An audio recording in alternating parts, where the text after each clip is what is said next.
বাড়িতে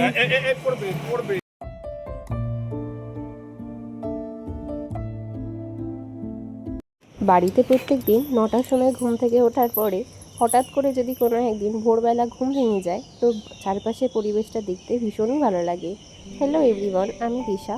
আজ ছিল ভীষণ মজার একটি দিন। আজকে আমরা একটু বেড়াতে যাচ্ছি। হাজব্যান্ড ওয়াইফ বেড়াতে যাওয়ার মজা একদিকে, আবার পুরো পরিবারকে সাথে নিয়ে বেড়াতে যাওয়ার মজা আরও একদিকে। সবাইকে ভালোবাসা আর বড়দের প্রণাম জানিয়ে আজকের ব্লগটা আমি শুরু করছি। তো আজকে আমি ঘুম থেকে উঠেছিলাম 4:30টার সময়। স্নান সারতে সারতে 5:10-15 বেজে গিয়েছিল। আর ঘরের অবস্থায় বর্তমানে এই রকম। আমার বরের যেদিন ছুটি থাকে সেই দিন ঘর গোছানোর দায়িত্ব আমার বরেরই থাকে, কিন্তু আজ যেহেতু ও একটু তাড়াহুড়োতে ছিল তার জন্য ও সময় পায়নি আর ঘরের অবস্থাটা এরকম রয়ে গেছে। ও আমাদের ঘুরতে যাওয়া নিয়ে তো কিছু বলাই হলো না। আজ ছিল আমাদের তারাপীঠে যাওয়ার দিন। আসলে আমাদের গাড়ি কেনার পর থেকে একদিনও পুজো দেওয়া হয়নি তারাপীঠে। তার জন্য আমরা ঠিক করেছিলাম আজকে আমরা একটু ওই দিকে ঘুরতেও যাব এবং পুজো করিয়ে আনবো বাড়িটিকে। মা আমাকে আগের দিন এই শাড়িটি দিয়েছিল এবং আমি এটাকে পিন আপ করে রেখেই দিয়েছিলাম যাতে আমার শাড়িটি পরতে সুবিধা হয় সকালবেলা। আসলে এটা খুব কঠিন একটি স্টেপ আমার কাছে। আমি খুব একটা ভালো শাড়ি পরতে পারি না। রেডি হওয়ার মধ্যে সব থেকে কঠিন স্টেপ আমার কাছে এই শাড়ি পরাই। যদিও আজকে আমার খুব একটা সময় লাগেনি, যেহেতু আমি আগে থেকেই প্লিটসগুলো বানিয়ে রেখে দিয়েছিলাম। আজকে আমাদের ফ্যামিলির সবাই মানে আমি, বাবা, মা আর অনিন্দ 4 জনে মিলেই যাচ্ছি তারাপীঠ মন্দিরে পুজো দিতে। আর আমাদের সাথে যাচ্ছে ড্রাইভার, যেহেতু আমাদের বাবা এবং ও এখনও অবধি ঠিকঠাক ড্রাইভিংটা শিখে উঠতে পারেনি। যেহেতু প্রচণ্ড গরম, তো চুলে কোনো কিছু করাই একেবারেই সঠিক হবে বলে মনে হচ্ছে না। আমি তো ভাবছি যে একটুখানি শুধু বান করে নেব, চুলটা যা করে আছে। কারণ চুলে আমি যেটাই করব, যদি বিনুনিও করি তারপরেও তো যে চুলটা পিছন দিকে থেকে যাবে তাতে প্রচণ্ড গরম হবে, আর আমি গরম একেবারেই সহ্য করতে পারবো না। আর ঠিক হবে না। চলো রেডি হওয়া যাক। আমি তখন টাইমিংয়ে একটু ভুল করেছিলাম। তখন আমি ভাবছিলাম যে আমি উঠেছি 5:30টায়, কিন্তু অ্যাকচুয়ালি আমি উঠেছি 4:30। তো ওঠার পর এখন আমি মোটামুটি রেডি হয়ে গিয়েছি, শুধু চুল আঁচড়ানো বাকি আছে। বাবা বলেছে ড্রাইভার আসবে 6:30টার সময়, তো তখন আমাদের বেরোতে হবে। আর মোটামুটি রেডি হয়েই গেছি, বিশেষ কিছু নেই। নিচে মা পুজো করছে শুনতে পেলাম, আর আমার বর ও ওয়াশরুমে আছে নিচে। ও আমার জন্য আবার ম্যাচিং করে পাঞ্জাবি বের করেছে। আমি প্রথমে ডিসাইড করেছিলাম এই শাড়িটা পরবো, তারপরে গরম দেখে আমি বললাম যে আজ হয়তো এই শাড়িটা পরতে পারবো না। ভদ্রলোক আগে থেকে ডিসাইড করে রেখেছি যে আমার সাথে ম্যাচ করে একটা পাঞ্জাবি আর কি ঠিক করে রেখেছে। তো এইটা আমাকে তার জন্য পরতে হলো, এত গরম না। ঠিক আছে, কোনো ব্যাপার না, একটুকুনি করাই যায়। আর নিজেকেও সুন্দর লাগছে শাড়িটা পরে। চুড়িদার পরে কি আর এতটা সুন্দর লাগতো? এর মধ্যে এই একটি হার দেখাই তোমাদেরকে, এটা কিন্তু আমার ভীষণ পছন্দ হয়েছিল। আমাকে এই হারটা কালকে দিয়েছিল, মানে এটা মায়েরই একটা হার। এটাকে দিয়েছিল শাড়ির সাথে পরার জন্য। শাড়ির সাথে বেশ ভালো ম্যাচিংই হবে, কারণ হলুদ, ওই সবুজ আর লাল 3টে কালারই এর মধ্যে আছে, আর সেটা আমার শাড়ির সাথে ভালোই যাবে। কিন্তু অনেস্টলি আমি মানে জুয়েলারি কখনোই পরতে চাই না। মানে আমার পক্ষে পরা সম্ভব হয় না। কানের তো আমি পরে আছি, মানে পরলাম কাল রাত্রে, আর কাল রাত্রেই পরলাম। কানেরও পরি না আমি, চুড়ি পরি না, কিছুই না। যে যতটুকু প্রয়োজন শুধু ততটুকুই পরে থাকি রেগুলার। আর এটা পরতে পারতাম, কিন্তু যেহেতু চোকার, তো আমার প্রচণ্ড ভয় লাগছে। আর এর সাথে কানেরটাই দেখুন এর সাথে উঠে এসেছে, এই যে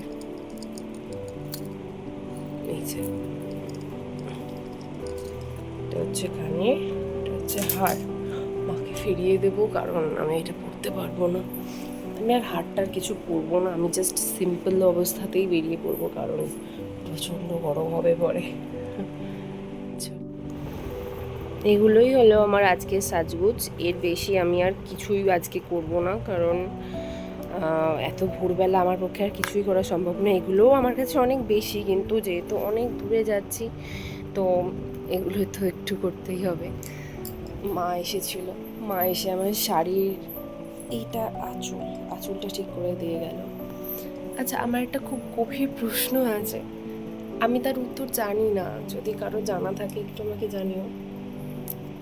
যে সিঁদুর পরা হয়, সিঁদুরটাকে উপর দিকে তুলতে হয়, এটাকে নিচের দিকে নামাতে নেই, মানে যেভাবেই পরি আমি তো একটা ব্রাশ ইউজ করি, মেকআপ ব্রাশ, তো এটাকে আমি উপর দিকে তুলতে পারি, মানে উপর দিকে যত উপর সম্ভব তুলতে পারবো, কিন্তু নিচের দিকে নামাতে পারবো না।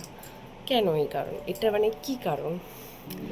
আমার একদিন রোম্যান্টিক মোমেন্ট, আমার বর একদিন আমাকে সিঁদুর পরিয়ে দিয়েছিল, কোনো একদিন দুপুরে। তো ও আমাকে সিঁদুরটা এই পোর্শন থেকে শুরু করে এইভাবে নামাতে শুরু করেছিল।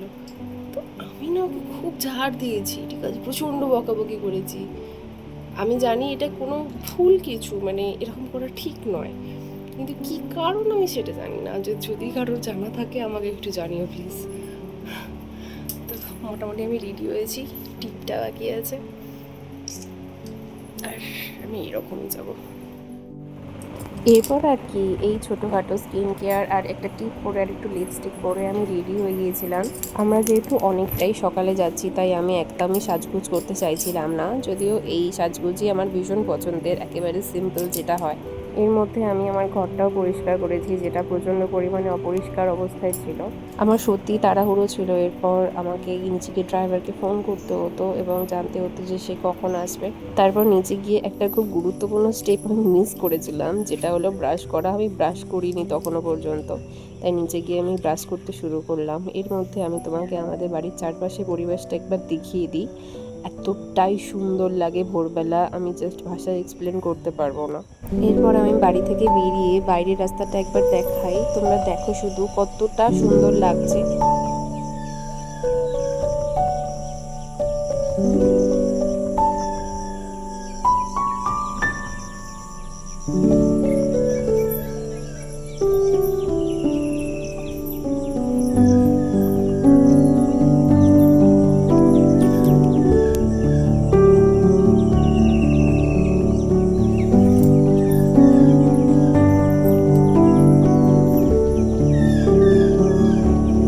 ভোরে আমার একেবারেই ওঠা হয় না, কিন্তু যেদিন উঠি সেই দিন উঠে আমি একবার নিশ্চয়ই বাইরে আসি। আর ব্যাস ততক্ষণে আমরা সবাই রেডি হয়ে গিয়েছিলাম, বাবাও রেডি হয়ে গিয়েছিল। আর মাকে দেখো কি মিষ্টি লাগছে, মাকে সবসময় খুবই মিষ্টি লাগে। আর ওই দেখো আমার বর ওখানে হাসছে মিটি করে। আর এইভাবে সময় এগিয়ে যাচ্ছিল, কিন্তু ড্রাইভার আসছিল না। আমরা তো প্রথমে একটু চিন্তাই করছিলাম। এখানে সব থেকে রিল্যাক্স মানুষ হচ্ছেন ইনি, যিনি দেখছেন টাইম পেরিয়ে যাচ্ছে, তারপরে ওনার কোনো রকম টেনশন হয় না। আসলে ওই আমাকে শিখিয়েছে যে ওভারথিঙ্ক করে কোনো কিছুই লাভ হয় না, তার থেকে একটুখানি ওয়েট করলেই সমস্যা সমাধান হয়ে যায়। একদিকে আমাদের বাবা অতিরিক্ত টেনশন করে, যার জন্য বাইরেতে গিয়ে দাঁড়িয়ে আছে বাবা। আর এরপর 6:30 থেকে 7:08 বাজলো, আর আমাদের ড্রাইভার এসে উপস্থিত হলো। আর ততক্ষণে আমরা বাইরের দিকে চলে যাচ্ছিলাম। বাবা সব দিকে তালা দিচ্ছিল, গেট লক করছিল। আমাকে মা সেই দিন বারবার করে বলে দিয়েছিল যে একটা কুর্তি বা চুড়িদার নেওয়ার জন্য, আমি নিইনি, তার জন্য আমাকে পরে প্রচণ্ড ভুগতে হয়েছে, সেটা আমি পরে জানাচ্ছি ব্লগে। অনিন্দ আমাদের বলল যে ড্রাইভার এসেই গিয়েছে, ও শুধু গাড়িটা আনতে গিয়েছে। আর এদিকে মা গিয়েছিল পাশি বাড়ি কাকিমাকে বলতে যে আমরা সারাদিন বাড়িতে থাকবো না, যাতে বাড়িতে একটু খেয়াল রাখে। আর এইদিকে আমি ওনাকে জিজ্ঞাসা করছিলাম যে সব জিনিসপত্র গুছিয়ে নিয়েছে কিনা। আসলে সব দিকটা ও নিজেই দেখে নেয়, যার জন্য আমাকে হেডেক নিতে হয় না। আর কোনো সময় আমার জিনিসপত্র ও নিজেই গুছিয়ে রাখে, তো এটাকে আমি বিয়ার মিনিমাম বলেই ধরি।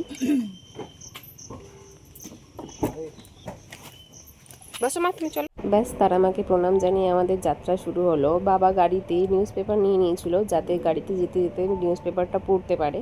আর আমি যেহেতু সেই দিন অনেকটা তাড়াতাড়ি উঠে পড়েছিলাম, তার জন্য আমাকে বারবার বলছিল যে গাড়িতে যেন আমি একটু ঘুমিয়ে নিই, কারণ সেই সময় 7:12 বাজছিল, আর আমাদের পৌঁছাতে অনেকটাই দেরি হবে, মানে অন্তত 12:30 বাজবে। আর আমার তো মনে মনে ভীষণ আনন্দ হচ্ছিল ঘুরতে যাচ্ছি বলে। আসলে আমি ঘুরতে যেতে খুবই ভালোবাসি। আর এই সময় অনিন্দের কাঁধে মাথা রেখে আমি জোরদার ঘুম দিয়েছি। আর বাবা আমাকে মাঝে মাঝে ঘুম থেকেই ডেকে দিচ্ছে আর চারপাশের বিভিন্ন জায়গা সম্পর্কে বিভিন্ন কথা বলছে। আসলে এই পুরো জায়গাটাই আমার কাছে নতুন, আমি আগে কখনো এই দিকে আসিনি। যেহেতু আমাদের এদিকে কোনো রিলেটিভই নেই, তো আমার এইদিকে আগে কখনোই আসা হয়নি। তো বাবা আমাকে এই চারিদিকটা ভালোভাবে চিনিয়ে দিচ্ছিল। আর এখান দিয়ে যেতে যেতে আমি আমার বাদিকে একটি মাঠ দেখতে পেলাম। মা আমাকে বলল এই মাঠটিকে নাকি টাটার মাঠ বলা হয়।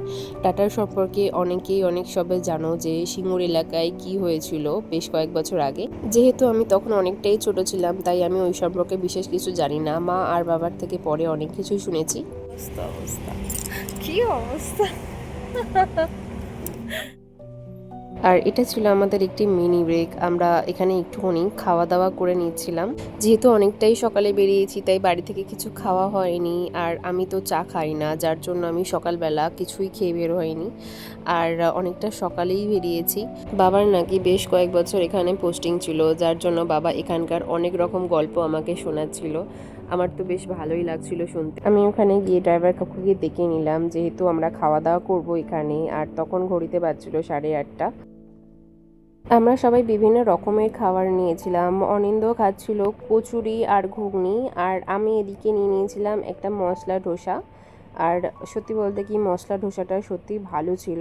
সকালবেলা আমার আর কচুরি খেতে ইচ্ছা করেনি, আর বাবাও কচুরি খায়নি। বাবা আর আমি নিয়েছিলাম মশলা ধোসা, আর ড্রাইভার আর ও নিয়েছিল কচুরি আর ঘুগনি, আর মা ওইদিকে নিয়েছিল চা আর বিস্কুট।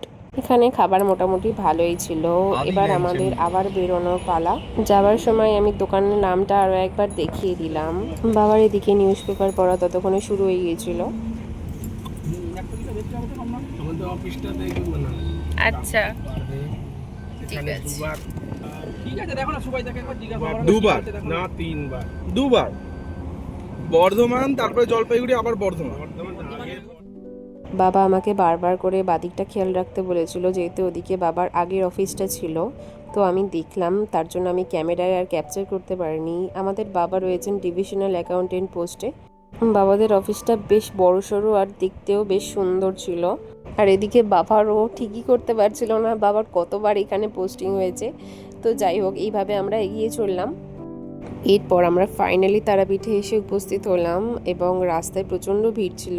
আর আমার অবস্থা খুবই খারাপ ছিল, কারণ আমি এর মধ্যেই 3বার বমি করে দিয়েছি। আমার শরীরটা প্রচণ্ড খারাপ করে গিয়েছিল ততক্ষণের মধ্যে।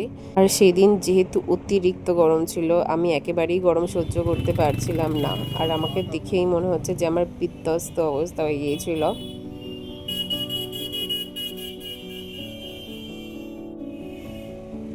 যেহেতু আমরা হঠাৎ করে প্ল্যান করে এখানে এসেছি, তাই আমরা প্রি বুকিং করে রাখিনি হোটেলে। তো আমাদের একটা হোটেল খুঁজতে হতো, যার জন্য আমরা সবার আগে পার্কিং খুঁজছিলাম। বাবা ড্রাইভার গিয়েছিল পার্কিং খোঁজার জন্য, আর আমরা ততক্ষণে ওয়েট করছিলাম এক জায়গায়। আর সবার আগে আমার দরকার পড়ছিল ওষুধের, যার জন্য আমরা একটা ওষুধের দোকানও খুঁজছিলাম। আর এর মাঝখানে আমরা ওষুধ নিয়েও নিয়েছিলাম। গাড়ি ঢুকবে। আর আজকের জন্য আমরা এই হোটেলটাই বেছে নিয়েছিলাম থাকার জন্য। আর এখানে এসে যেটা বুঝলাম, এখানের কিন্তু হোটেলের প্রাইস সত্যিই বেশি। আমরা মাত্র কয়েক ঘন্টার জন্য একটা ঘরে ছিলাম, যার জন্য আমাদের অনেকটাই চার্জ পড়েছিল। আর তার থেকে অনেকটা বেশি চার্জই বলছিল, যেহেতু আমাদের ড্রাইভারের ওখানে কোনো একজন চেনা পরিচিত লোক ছিল, তিনি আমাদের ব্যবস্থা করে দিয়েছিলেন। আর সত্যি অনেকটা চার্জ নিয়েছিল সেই দিন। আমাদের সেদিন পৌঁছাতে প্রায় 6 ঘন্টা টাইম লেগে গিয়েছিল। আর যেহেতু আমি অসুস্থ হয়ে পড়েছিলাম, যার জন্য অনেকটাই সময় লেগেছিল। আমরা বেশ কয়েকবার রাস্তায় দাঁড়িয়েছিলাম। আচ্ছা ঠিক আছে, তাহলে কোনো ব্যাপার না। আর আজকে আমরা এই ঘরটায় ছিলাম। আমরা একটাই ঘর নিয়েছিলাম, যেহেতু আমরা কয়েক ঘন্টার জন্য এখানে থাকবো। এখানে ঘর খুব একটা পরিষ্কার ছিল না, তবে এর জন্য আমাদের অনেকটাই চার্জ দিতে হয়েছে। আর অন্য জায়গায় আমরা ঘর পাইও নি। আর এখানে আমরা ছিলাম। আর এখানে এসে আমি প্রচণ্ড আফসোস করছিলাম যে আমি কেন একটা চুড়িদার আনলাম না, কারণ অনিন্দ আমাকে অনেকবার করে বলেছিল একটা চুড়িদার নিয়ে নেওয়ার জন্য। আমি যেহেতু নিইনি, যার জন্য আমি চেঞ্জও করতে পারিনি। আর আমার অবস্থা একদম বিধ্বস্ত হয়ে গিয়েছিল। আর এরপর আমরা ভাবছিলাম যে কোথায় কিভাবে পুজো দেওয়া যায়, আর কোথায় খাওয়া দাওয়া করা হবে। যেহেতু আমাদের পৌঁছাতেই 1:30 বেজে গিয়েছিল, তো আমরা পুজোটা সকালের দিকে আর দিলাম না, খাওয়া দাওয়ার পরে দেবো বলেই ঠিক করেছিলাম। আর সেই দিন আমাদের ওপর ভগবানের অশেষ কৃপা ছিল, যার জন্য আমরা মায়ের ভোগ প্রসাদ খেতে পেয়েছিলাম, আর খুব সুন্দর ছিল সেটা। মা হাই করো, বিলু বাবা হাই করো ওখান থেকে। বিলু হ্যাঁ চিরুনি,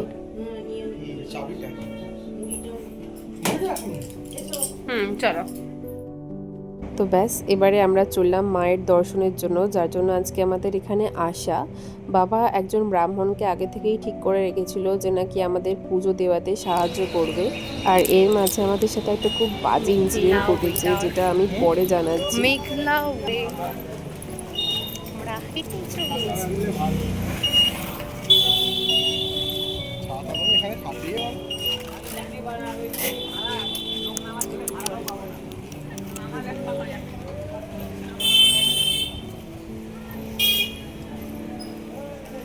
মন্দির থেকে এতটাই কাছে আমাদের।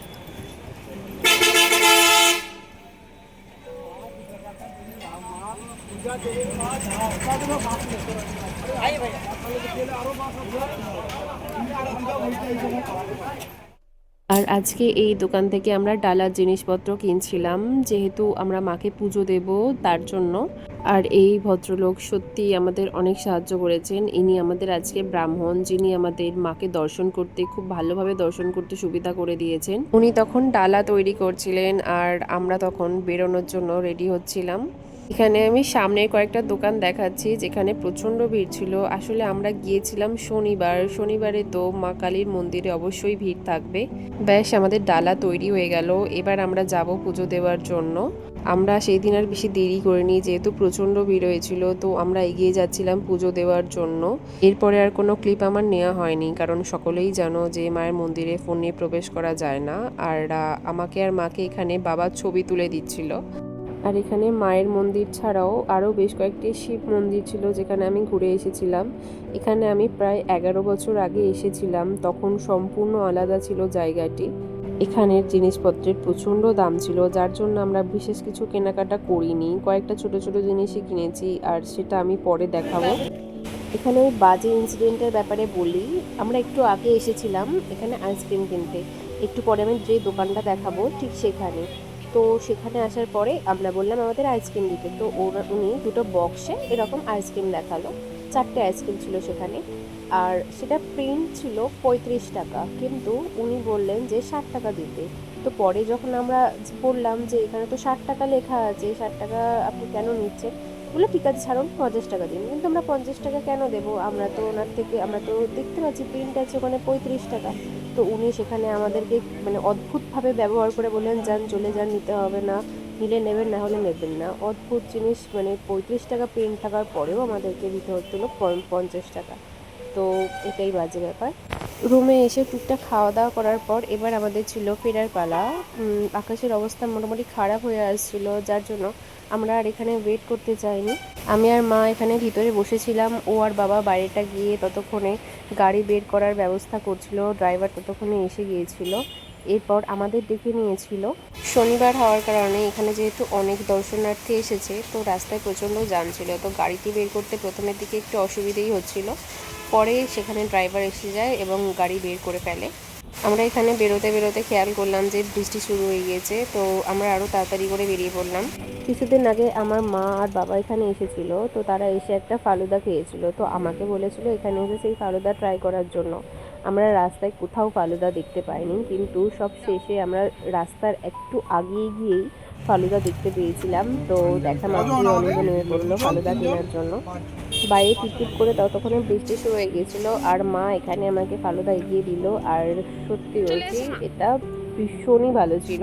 আসলে আমরা সকাল থেকে ভেবেছিলাম একটু আইসক্রিম খাবো, কিন্তু যেহেতু খাওয়া হয়নি, এখানে কোথাও আইসক্রিমের দোকানও ছিল না। আর ওই ঘটনার কথা তো আমি জানালাম এইমাত্র। আর তো এই আইসক্রিমটাতে আমি তো খুব খুশি হয়ে গিয়েছি। আর অনেস্টলি এই ফালুদাটা সত্যিই ভালো ছিল। আমি জানতাম না যে এখানে এতটাই টেস্টি ফালুদা পাওয়া যায়। আর এরপর আমরা বেরিয়ে পড়লাম বাড়ির জন্য।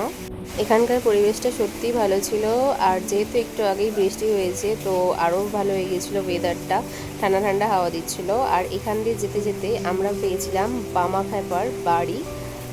তো আমি ভিডিওতে দেখাতে চেষ্টা করব যে কোন জায়গাটা আমরা দেখেছিলাম।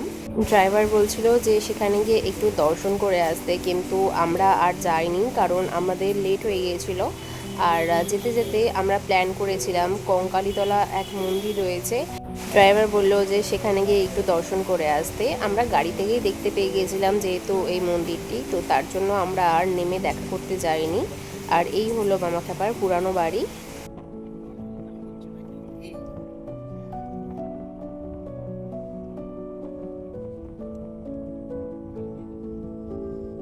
অনেকটা পথ যাওয়ার পর আমরা এসে পৌঁছালাম এখানেই কঙ্কালীতলাতে। এখান দিয়ে যেতে যেতে আমি খেয়াল করলাম জায়গাটা যথেষ্ট বড় ছিল। আর এখানে দুটি মন্দির রয়েছে, একটা কালী মন্দির এবং একটি শিব মন্দির। শেষে আমি শিব মন্দিরটিও ক্যাপচার করেছি। এই মন্দিরের একটি বিশেষত্ব রয়েছে, এটি নাকি একটি সতীপীঠ। এখানে নাকি সতী মায়ের কোমর পড়েছিল, যার জন্য এটি একটি সতীপীঠ হয়ে গেছে। মন্দিরের ভিতর যাওয়ার আগে আমরা এখানে একটু ডালার ব্যবস্থা করে নিলাম। আর ভিতরটা ছিল ভীষণই সুন্দর। আর যেহেতু সেদিন একটু বৃষ্টির ওয়েদার ছিল, তার জন্য এখানে খুব একটা ভিড় ছিল না। আর আমরা বেশ ফাঁকা ফাঁকাই দর্শন করেছি।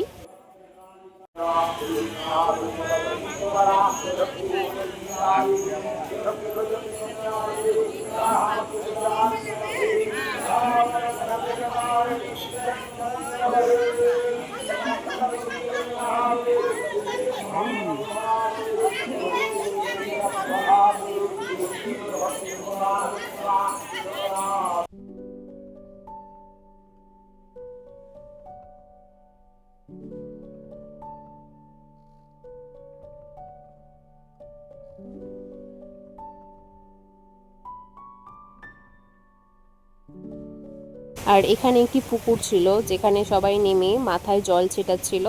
আর মা ওখানে গিয়ে একটুখানি ধূপ মোমবাতি জ্বেলে এসেছিল।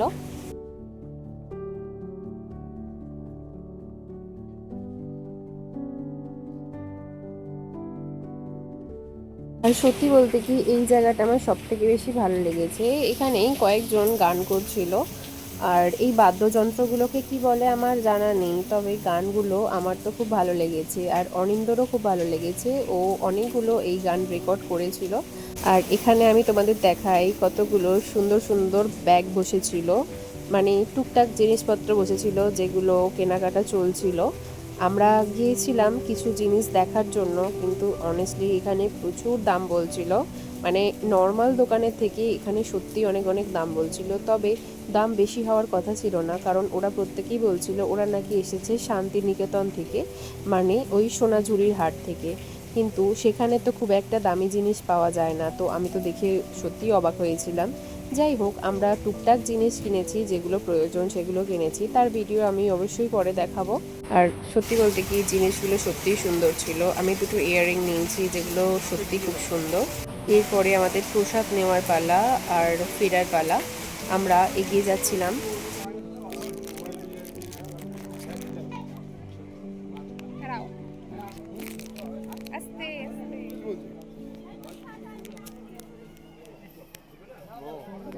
এরপর আমাদের পালা ছিল শিব মন্দিরের দিকে যাওয়ার। আমরা প্রত্যেকেই অনেকটাই ক্লান্ত ছিলাম, কিন্তু যখনই আমরা এই মন্দিরে এসেছি তখন থেকে আমাদের বেশ ভালো লাগছে। সন্ধেবেলা এখানকার মনোরম পরিবেশ সত্যিই খুব ভালো ছিল। এখানে আমি দূরে দেখলাম ফুচকা বিক্রি হচ্ছে, কিন্তু যেহেতু সকালের দিকে আমার শরীরটা খুবই খারাপ করেছিল, তাই আমি আর এখানে ফুচকা খাইনি। আর দূর থেকে দেখা যাচ্ছে এই শিব মন্দির, এখানেই আমরা এখন যাব।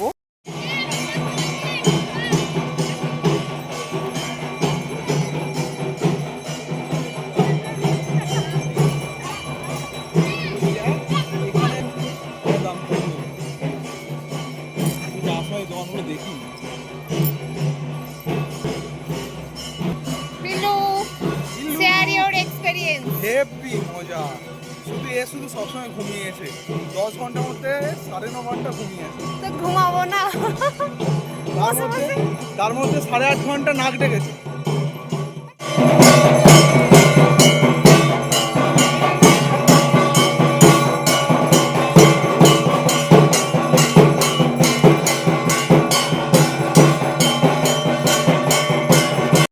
আর এখানে মন্দিরের ঠিক উল্টো দিকে এখানে ছিল একটি রথ। রথটা বেশ সুন্দর ছিল।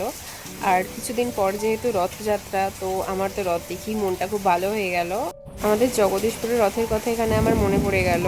আমরা জগদীশপুরের রথে প্রচুর মজা করতাম, কিন্তু আমি যেদিন থেকে কলেজে উঠেছি, মানে কলেজে ওঠার পর থেকেই সেখানে পরপর এক্সাম হতে থাকে, মানে রথের টাইম আসলেই এখানে এক্সাম শুরু হয়ে যায়। তো আমার প্রচণ্ড ডিপ্রেসড লাগতো নিজেকে।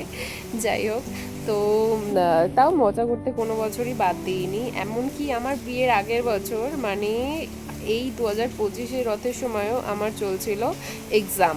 তো যথেষ্ট কষ্টকর ব্যাপার। আর এবার ছিল আমাদের ফেরার পালা। ফিরতে যেহেতু আমাদের দেরি হচ্ছিল, তাই আমাদের প্রচণ্ড খিদে পেয়ে গিয়েছিল। তো আমরা যেহেতু ভেবেই রেখেছিলাম যে রাতের ডিনারটা বাইরেই করে যাব, তো ড্রাইভার আমাদের এক জায়গায় আনলো, মানে একটি রেস্টুরেন্টে আনলো। আর তো এই ছিল তার নাম। আর এখানকার অ্যাম্বিয়েন্সটা আমার তো বেশ ভালোই লেগেছে। আমি ভিডিওতে চেষ্টা করব চারপাশটা ক্যাপচার করতে, যে জায়গাটা এতটাই সুন্দর ছিল। প্লাস যেহেতু ওয়েদারটা ভালো ছিল, তো বেশ হাওয়া দিচ্ছিল, চারিদিক থেকে দেখাই যাচ্ছে। ভালো মন্দ যাহাই আসুক, সত্যের এটাও সহজে। বরকে হালকা একটুখানি জ্ঞান দেওয়ার পর আমি আবার চারপাশটা দেখাতে শুরু করলাম। এখানে নানান রকম গাছ বসানো ছিল, আর বেশ সুন্দর লাগছিল সব কটা গাছই। আর যেহেতু প্রচণ্ড গরম, তার মাঝেও যে এই গাছগুলো হয়েছে, তো সেটাই সত্যি খুব অবাক করা ব্যাপার। আর এদিকে নাকি আরও অনেক লাইটিং আছে, কিন্তু যেহেতু আজকে বৃষ্টির দিন, তো বেশি লাইট তারা জ্বালায়নি। আর আমরা দেখতে পেলাম ওই দিকটাও বেশ সুন্দর মতো। আর আমি চেষ্টা করেছিলাম ওই দিকটা ক্যাপচার করতে, কিন্তু ওই দিকে কয়েকজন ড্রিঙ্ক করছিল, যার জন্য আমি আর ওই দিকে যাইনি।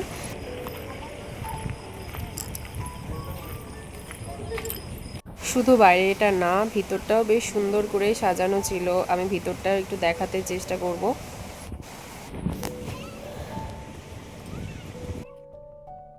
বাইরে বসে থাকার পর আমরা ডিসাইড করলাম যে আমরা ভিতরে বসবো। তো ভিতরটাও বেশ সুন্দর করে প্রিন্ট করে সাজানো ছিল।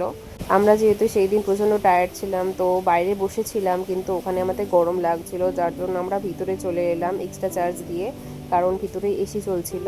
আর ভিতরে কিন্তু আমরা 4 জন ছাড়া আর কেউ ছিল না। এরপর আমরা অর্ডার করেছিলাম এখানে চিকেন ভর্তা আর রাইস, ফ্রাইড রাইস। আর বাবারা অর্ডার করেছিল রুটি আর ডাল মাখানি।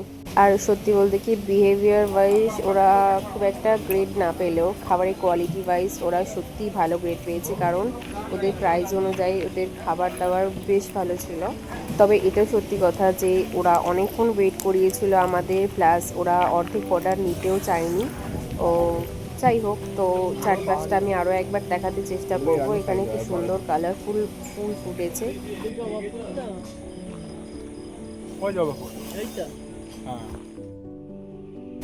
এরপর ছিল আমাদের ফেরার পালা। আমরা যখন ওখান থেকে বেরোচ্ছিলাম, তখন 10টা 19 বাজছিল ঘড়িতে। ওয়েদারটা রাতের দিকে আরও বেশি ঠান্ডা হয়ে গিয়েছিল, আর আমি প্রায় ঘুমিয়ে ঘুমিয়েই বাড়ি ফিরেছি। এরপর হাইওয়েতে উঠে প্রায় 3 ঘন্টা পরে আমরা চলে এলাম বাড়িতে বিধ্বস্ত অবস্থা নিয়ে। সত্যি বলতে এখানে আমি যদি বিফোর আফটার লুক দিই, তো সত্যি অবাক লাগবে নিজেকে দেখে। যদিও সারাটা দিন এইভাবে কেটে গেছে আমাদের। আর 12টা 7 বাজছিল তখন ঘড়িতে। তখন বাবা গিয়েছিল ড্রাইভারকে এগিয়ে দিতে আর গাড়ি পার্ক করতে। আর আমার আজকের মতো এখানেই ইতি। পরের দিন আমি ওখান থেকে কী কিনেছিলাম সেগুলো আমি রেকর্ড করেছি। ওখান থেকে আমি এই দুটি পার্স কিনেছি। পার্সগুলো একটা আমার মায়ের জন্য, আর একটা আমার শাশুড়ি মায়ের জন্য, আর এইটা হলো আমার ভাইপোর জন্য, যেটা সত্যিই খুব সুন্দর। আমার ভাইপো এই খেলনাটা খুব পছন্দ করে। পার্সগুলো আমি একটু ভালো করে দেখাতে চেষ্টা করব। এখানে সুতোর কাজ করা রয়েছে, আর বাকিটা প্রিন্ট কাপড়ের, আর দুটো কালারই সত্যিই সুন্দর। এরপরে আমি দুটো কানের দেখাই। এই দুটো কানের আমি ওখান থেকেই নিয়েছিলাম। আমি বলেছিলাম ভিডিওতে আগেই যে আমি এই দুটো কানের নিয়েছি। কানের দুটো আমার খুব পছন্দ হয়েছে, কড়ি দিয়ে কাজ, আর সত্যি খুব ভালো হাতের কাজ। আর এটা দেখো, এই কিউট পুতুলটা আমাকে মা গিফট করেছে। এইটা খুবই পছন্দ হয়েছে আমার, খুব খুব খুব পছন্দ হয়েছে। আর এর সাথে আমি কিনেছি আরও কয়েকটা জিনিস। এই দুটো নিয়েছি, একটা আমার মায়ের জন্য, একটা আমার বৌদির জন্য। এগুলো আমি তারাপীঠ থেকেই কিনেছিলাম। আর এখানে আমি নিয়েছিলাম দুটো চাবির রিং, একটা আমার দাদার জন্য আর একটা আমার বাবার জন্য। আর এছাড়া আমরা কিনেছিলাম দুটো ব্যাগ, একটা আমার জন্য আর একটা মায়ের জন্য। এই দুটো আমাকে মাই কিনে দিয়েছিল। দুটো ব্যাগের প্রিন্টই খুব সুন্দর। আমাকে অনিন্দ বলল এই ব্ল্যাকটা নেওয়ার জন্য, আর এটা মাকে নেওয়ার জন্য বলল। আর অনিন্দ আর বাবা ওখান থেকে কিছুই কেনেনি। আসলে সত্যি বলতে কি ওদের কেনার মতো ওখানে তেমন কিছু ছিলও না। আর আগেরবার মায়েরা গিয়েছিল, সেখান থেকে দুটো চাবির রিং এনে দিয়েছিল এই রকম। আর আমি ওকে নেওয়ার জন্য বলেছিলাম, ও কিছু নিতেও চায়নি। তো এইভাবেই শেষ হলো একটা সুন্দর দিন। আমার জায়গাটিও খুব পছন্দ হয়েছে, আর সবটাই খুব ভালোভাবে কেটেছে। মা তারার আশীর্বাদে আমরা খুব ভালোভাবে দর্শন করতে পেরেছি। চ্যানেলটি ভালো লাগলে অবশ্যই সাবস্ক্রাইব করবেন। Thank you for watching.